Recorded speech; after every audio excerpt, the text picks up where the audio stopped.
Hello guys, आमच्याकडे पुरणपोळ्या कशा बनवतात हे आपण पाहणार आहोत या व्हिडिओमध्ये. चला तर पाहूया. सर्वात आधी पाणी गरम करायला ठेवायचं. पाणी उकळलं की त्याच्यामध्ये चण्याची डाळ टाकायची, ती मऊ होईपर्यंत शिजवायची.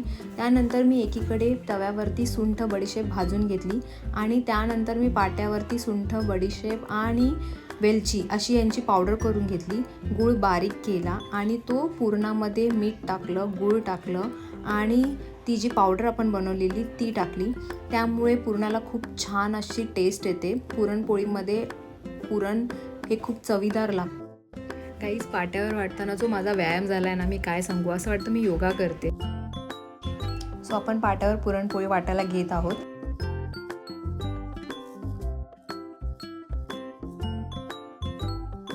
सो पाट्यावरती पुरण वाटणं हे खरं तर खूप कठीण काम आहे, पण त्याने जे पुरणाला चव येते ना ती अप्रतिम आहे.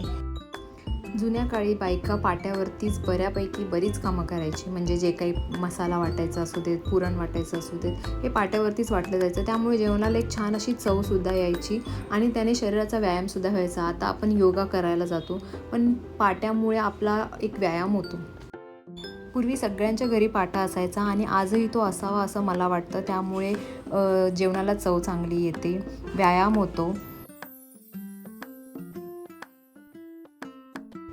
पुरणपोळी अलगद हलक्या हाताने लाटा, त्याच्यावर जोर देऊ नका, नाहीतर पुरणपोळी ही फुगणार नाही. गव्हाच्या पिठाच्या पुरणपोळ्या ह्या छान अशा फुगतात, छान चवदार लागतात आणि घाटावरती अशाच प्रकारच्या पुरणपोळ्या बनवतात. सो फायनली माझी पुरणपोळी इतकी छान फुगलेली आहे आणि पोळी फुगल्यावरती जो आनंद होतो ना, मी तुम्हाला काय सांगू.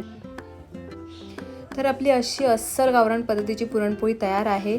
तुम्ही अशी करून बघा आणि कशी झाली ती कमेंट करून नक्की सांगा. व्हिडिओ आवडला असेल तर लाईक करा, शेअर करा आणि सबस्क्राईब करायला विसरू नका. Bye bye.